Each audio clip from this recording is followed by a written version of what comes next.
ቴክኖሎጂ ስናነሳ በዋናነት እንድናነሳ የፈለግነው የዚህ አርቲፊሻል ኢንተለጀንስ ወይም የሰው ሰራሽ አስተውሎት ነው።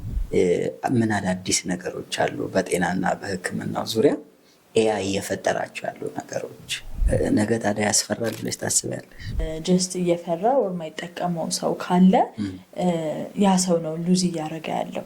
ስራዬን አጣለው ምናምን ብሎ የሚፈራው ሰው ኤአይ ስራችሁን ሳይሆን የሚወስደው ሃይማኖት አለ ሳምቲንግ አለ። ለዚህ ኤአይ ሰዋዊ ነገር ሊያሳጣኝ ነው፣ ማሽን ሊያደርገኝ ነው፣ እኔን ራሱ ስሜቴን እየተቆጣጠረ ምናምን ብዬ እፈራለሁ። ምናልባት በስተት የሆነ ነገር ወስዶ ሊያመጣ ይችላል። ደግሞ ከዓለም ወዴትም ልንሸሽ አንችልም።